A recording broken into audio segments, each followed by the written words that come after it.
And what is going on YouTube? Just another gaming channel, bringing you just another video. So, what do we have this time? Well, Challenge of the Elders, rounds 1 to 3, using Titan, and we're going to be using the Solar class. Now, as you know, we're going to be using the hammers, but as you know, it's grenade kills, which thank God, because last week's melee kills were so frustrating. I can't exactly remember what the perk's called, but I think it's the top one on the far right hand side. In fact, I'll just quickly check, because this is post commentary. So let me tell you what this perk is, if you don't already know about it, which I'm sure most of you do.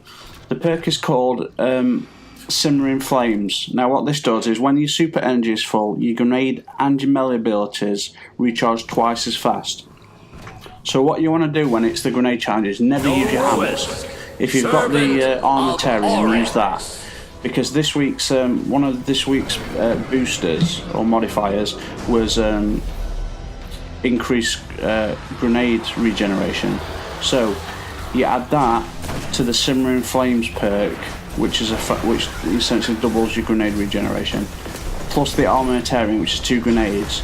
My grenades were regenerating about every 4 seconds. So by the time I threw my first, I had 2 grenades. By the time I threw my first grenade and got rid of my second one, my original first grenade had already respawned, so it was grenades constantly, one after another, just non-stop. And this was brilliant because I think we managed to do the 90,000 actually quite comfortably in 2 rounds. And what we figured out is, and I'm sure you guys already have, but try not to damage the boss when you first come out. I usually put like 5 or 6 sleeper stimulants into him, get about 100,000 damage off him. But actually, the adds and all the waves of enemies are based on not a timer. They might be based on a timer as well at some point, but what they're actually based on is damage protocols done against the main boss. So when you do a certain amount of damage after the first wave, it'll spawn the second wave.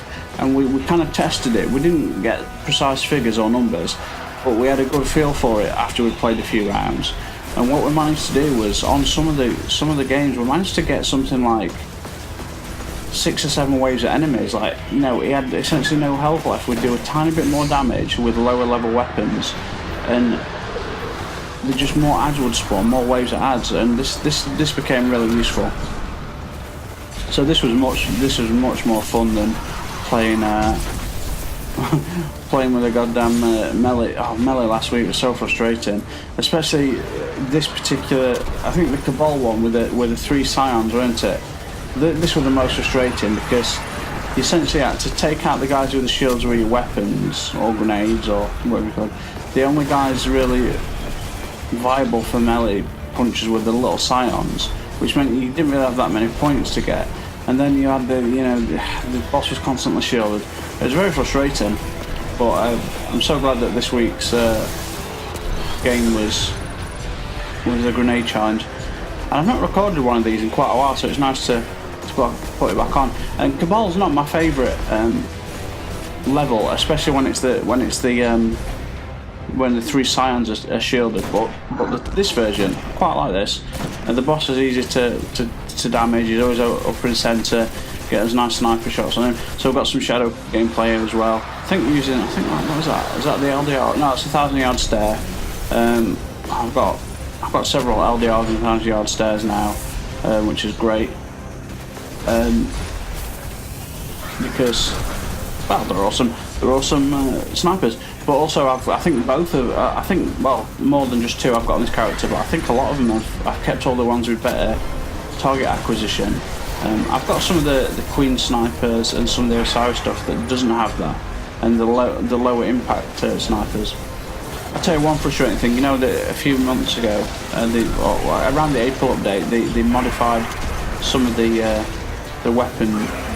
They buffed and nerfed some of the weapons, including snipers, and some of the lower impact snipers could now red snipe. And I really liked the raid sniper, the Yasmin. But everyone was like, "Oh no, it's shit! Get rid of it!" And literally, I got rid of the Harrowed and the normal one the day before the April update came out. and then suddenly everyone was like, oh my god, the Yasmin's amazing now because you've got that clear scope, it doesn't zoom in as much, there's no actual framework on the sniper, so it's really clear. I was gutted, absolutely gutted. But you know, now you can see just how many grenades, like about every 3 or 4 seconds I'm managing to chuck these grenades out. And I love the fire grenades as well, because you get so many kills with it, because there's like what 3 or 4 bursts of the fire grenade, and so that's really good. And it eats through, because it hits and then does a shockwave. It can damage the shield guys underneath the shield, which is brilliant. I'm really that guy. So I actually had a lot of fun this week. The Nightfall was interesting. It was a lot easier this week. Nightfall's the strike. You remember when the April update came out? I can't remember the actual name of the strike. It's the new strike that came out with the April update. Well, the first time it came out was on the April update as a Nightfall, and it had a void burn, and of course most of the goddamn taken enemies were using void. And this week's Nightfall's the same strike but no burn, so it was much easier. Yeah, and I think the plan is going to farm that until Tuesday, try and get some 335 versions of that helmet for each character, which should be fun. I'm not sure. I think I've still got this to do with my hunter. Now the only problem with the hunter is the only double nades you can get with a hunter are the trip mines, and they're not that effective on this type of gameplay. So you've got the warlock with the increased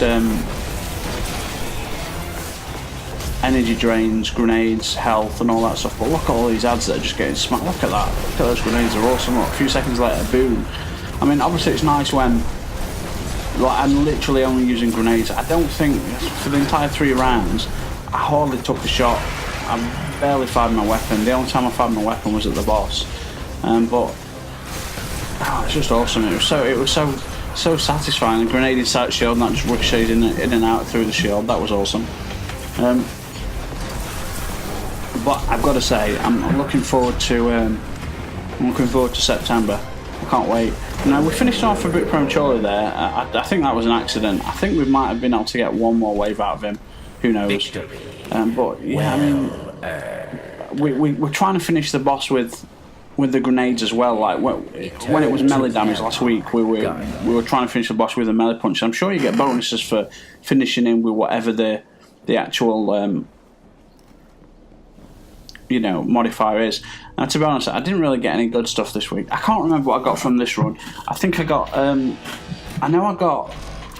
I got the witness gauntlets for the Titan. Now the problem is, like, I've never liked the fallen sets of armor. Like, the warlock and hunters are okay-ish, but the Titans looks terrible. Like, the fallen species are scavengers because their home was destroyed, and it's not their fault, but their armor, it looks horrendous. So I just use all day armor to infuse, other pieces. Which is fine, I suppose. Now I did get the Stolen Pride, which is quite nice. I got Luck in the Chamber. I got Lightweight, Luck in the Chamber. Triple Tap as a variant, on Luck in the Chamber. But I think I prefer Luck in the Chamber, obviously. I got Rifle Barrel. Wow, I got Injection Mold as an alternative Rifle Barrel, and I tell you what, if you went with Injection Mold, you'd cut the range on this pistol down by about 4/5. Oh, it's unbelievable. And we've got the fast draw and the steady hand. See, this is one thing I don't understand.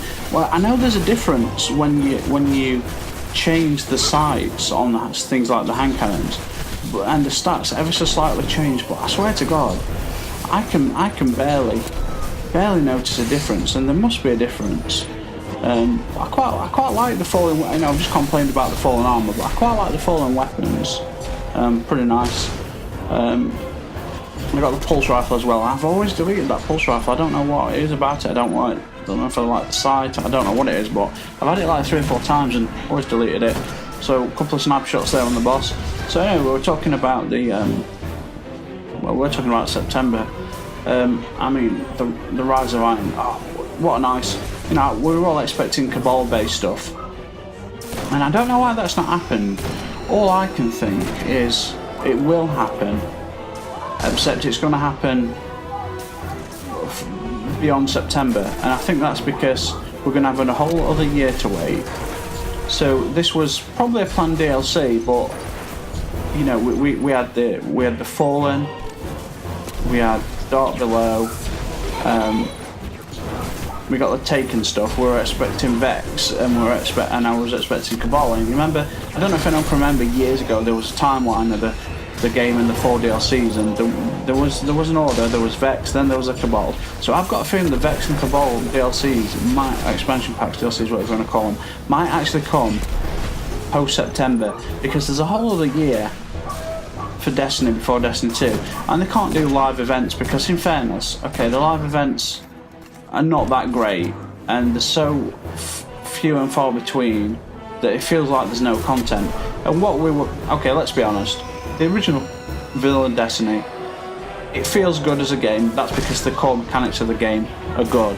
But let's be honest, it was a shit game. It was a 5-6 hour campaign. The content we were expecting and were told to expect was, well, we didn't get any of it, did we? We're expecting this big open multiplayer, big open world exploration, you know, oh my god, and it didn't happen. So they're going to have to, like, I mean, okay, admittedly they've made some brilliant changes. You know, they've made changes to the economy system, just the ease of leveling, everything's kind of been tweaked so that it makes far much more sense. But the problem is, the Rise of Iron is going to be, what, with 3 characters at best, 3 to 4 weeks worth of gameplay if you play it solid. You know, you do all the whatever campaigns available, the raids, the strikes, the nightfalls, whatever PvP maps, and you do it times 3. You're probably talking about a week's worth of gameplay solid on each character. So, you know, what you're going to do for another year. So I'm expecting at least 2 more DLCs, if not a big one. You know, bigger than Taken King, bigger than all of it combined. Now, I've got to say, the Taken King was a nice surprise, and it's definitely added a shitload to the game. The House of Wolves, I didn't enjoy that much. I mean, okay, the missions were okay-ish, but you know, the fact that you got Prison of Elders, and the way it was designed with the 5 rounds, and God, you know, it just took, sometimes it took 4 or 5 hours, and there were no save points, and people had kids, have jobs, just don't have the time to do it. So a lot of people were frustrated that they were putting, you know, hundreds of hours in, thousands of hours, and not getting any rewards because they just couldn't finish it. You know, things crop up in life, don't they? But they've managed to fix a lot of that. I mean, this is great. You've got 1 boss per round, 3 rounds, no problem. And because, I mean, okay, the levels of the enemies have risen, and to match our light levels, but it feels much more manageable than it used to. Remember the Dark Below when it first came out? That was a solid strike. Now I find like the other strikes much more manageable, even though they're higher levels. But maybe because we're higher levels, and I don't know if they've tweaked the relationship or the ratio slightly, so that it's a little bit more manageable. You feel like you're a bit more powerful, and you know, honestly, I felt underwhelmed against Dark Below stuff, against Crota, but you know, against all this higher level stuff, no problem, you know. I can't wait for the new social space. You're going to take Fellwinter's Peak, so now we know where Fellwinter comes from. See, this is well, it's not just my problem. I think it's a problem with Destiny in general, is that everyone agrees the Grimoires are brilliant. Like the illustrations, the lore, the amount of writing, concepts that's going into them is unbelievable. But they're all stuck away on a goddamn application, on an iPad, on a website, and I've looked over probably 100 or so in detail, but like that's over the course of 2 years. Like you've got to select each one, flip each one, and if it was okay, that wouldn't be so bad if it was on a display menu on your console, and you'd have big illustrations of the cards you could flip and read, and you could really, well, I'd love to delve into the lore of Destiny, and the only way I do that is by watching people that have, you know, got the time or inclination to sit on an iPhone or an iPad. I suppose you can log on, which I've never done, but to go in and do that and look at the lore and try and understand it, because it's fascinating. The universe of Destiny is fascinating, except not many people know that much about it, despite there's a lot of hard work gone into decrypting the lore by a lot of people. Planet Destiny, Destiny Follower, some of these other great websites. But you know, you're talking, you know, hours of research for 3-4 minute videos, and it's just, there's no fluidity there. No, I don't know about other people, but I love watching Epic Name Bro and a German Spies Dark Souls stuff, because when they're doing the Let's Play, they're going into all the lore, or they do individual lore videos, and they're, you know, about an hour long, most of their series videos, and you know, we're talking 50-60 part series. And I love hour-long videos. I love sitting and just listening to people break down and people that understand all the lore. I think it's brilliant. But it seems like most people like short videos. I don't know why that is. I mean, I'm assuming most people that watch YouTube don't go on and watch a 3-minute video and go, oh, okay, cool, that's it. I'm guessing most people go on YouTube for a good few hours. So I like to sit back, click on a channel, click play, and at least have a couple of hours worth of watching a video without having to, you know, mess around and look for searches and other channels and things. So we've got 46,000 there. That is not bad. That is not bad at all. 46,000 and change out of the 90,000. Is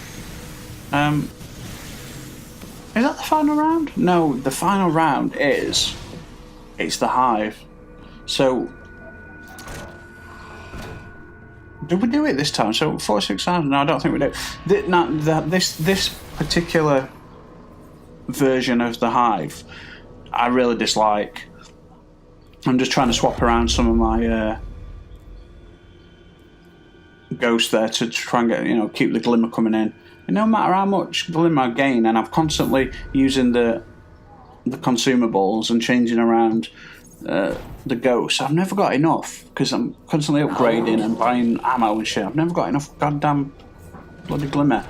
And they should have increased the cap, because there have been times when I've had 25,000, I've been forced to spend, you know, 15 grand of it just so I don't waste the opportunity. Of course, I'm buying heavy ammo, but I miss Xur selling packs of 5. I've never bought any ammo from Xur since it's been packs of 3, and I've certainly never bought any since the 3 coins came out. I think they feel more valuable, even though I'm getting duplicates of everything I've got. But still, there's the half chance that you're going to get something. I mean, it took me months and months and months to get. Well, it took me. I didn't get the Bones of EO for the Hunter till after the April update, and you know, it was, you know, Taken King came out in what, September was it? I mean, oh my god, it was just, I wanted them so bad. I got the Radiant Dance Machines for the Hunter. Was it for the Hunter? Yeah. I got those about 12 times, and I got the Greaves. I can't remember what they're called. The Paradin Greaves, I think they're called, for the Titan. I got those about 10 times, and I've got the Bones of Ear once. I've accidentally deleted a 335 Jade Rabbit somehow. I don't know how I've done that. So I was really pleased when I got it up to 335. I've got another 329, and I kept them both. And the 335, I don't know why it's gone. But oh well. But yeah, as I was saying, that this particular level, that this Hive version, I don't like it. It's too chaotic. I mean, you've got, the wizards are annoying enough, and I really should have put my Quillen's Tournaments on. I think that's what it's called, the Raid LMG, because it's fire-based. I really should have put that on for the witches, but I kept the Sleeper Stimulant on because it's my favourite heavy, particularly for big bosses like this, because those headshots at 23 grand and change, you know, just, oh, it feels good. But it's too hectic. You've got really weird sporadic spawns of enemies. There's no clusters. It feels really sparse at times.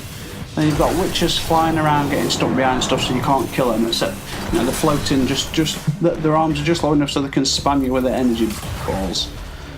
Then you've got all the bombs blowing up everywhere, the taken orbs that just spawn everywhere. And yeah, I know they want it to be challenging and different, but there's some things, you know, that are challenging and different, and there's some things that are just irritating. And they're challenging and different, but not in the right way. You know, there's ways to do things. And I don't enjoy this, thank God. that we have at Titan Bubble, just for this bit, because I needed a bit of relief here, because it's the explosions. I mean, a 42 wizard takes 2. I mean, okay, if I'd have got the headshot, she would have got taken out. But 2 sleeper stimulants, a 334 sleeper stimulant, 2 of them to take down a 42 wizard, a red 42 wizard.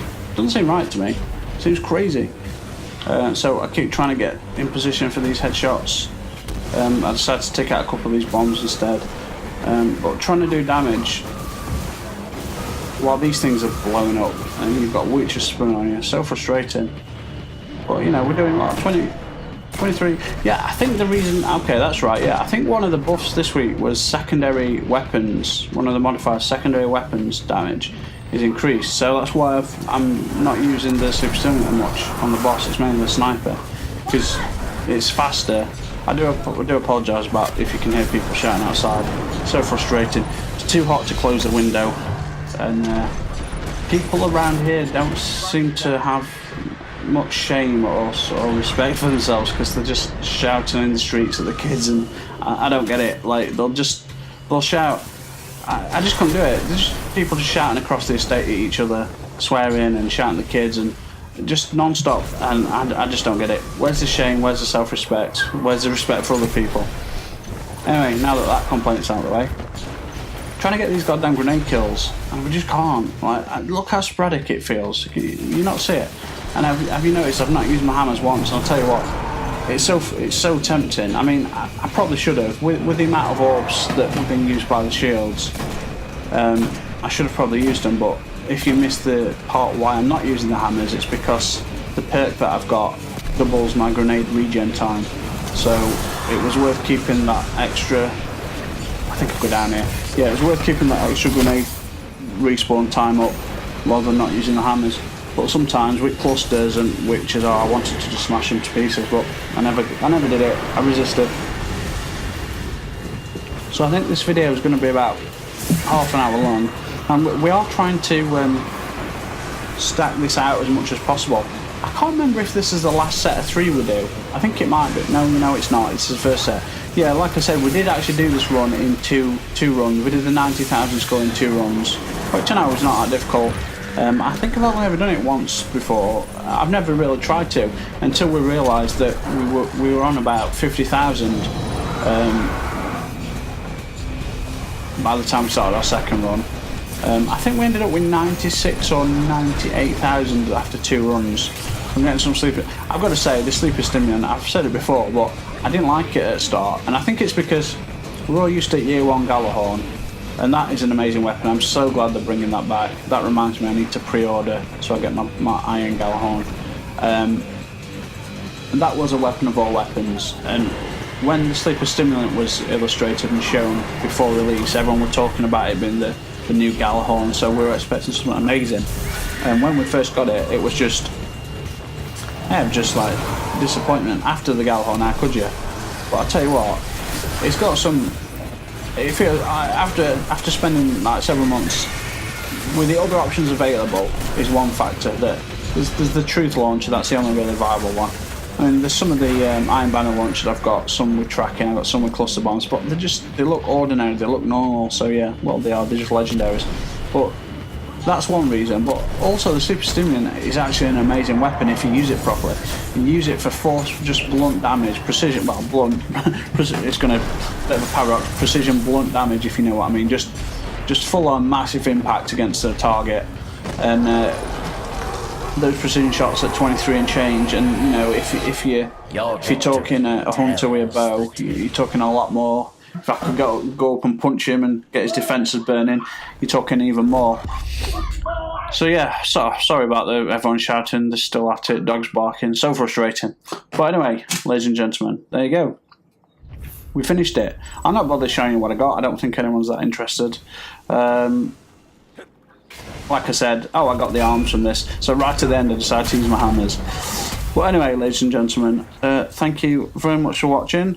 Hope you enjoyed the commentary. Please feel free to subscribe or like. I never asked for that stuff. I don't know. It's because I've only just started this channel. It's not making me any money. It's not. You know, it's right at the beginning. So I never think to ask for subscribers or likes. I know some people ask for likes, I was watching Destiny channel earlier, which I've not watched in a long time, and before every video is like, oh, if we get to 1,000 likes before, now that that's out of the way, I'm like, you've not even done the video, let people at least, you know, enjoy it. And people begging for 700 or 1,000 likes, frustrating. You know, no self-respect there. Shameful, shameful. But anyway, if you did enjoy it, please feel free to like and subscribe. It'd be much appreciated. And also, I never asked for comments. Feel free to leave comments. Talk about Iron, the Iron Galahorn, the Rise of Iron. What's happening with the Iron Banner? It's not been on this week, which should have been. But anyway, ladies and gentlemen, I will see you guys next time. Thank you, One Piss and Giant Thunder Baby, 2 awesome players that I enjoy playing with. Okay, that came out a little bit wrong, but you know what I mean. And I will see you guys next time. So cheers.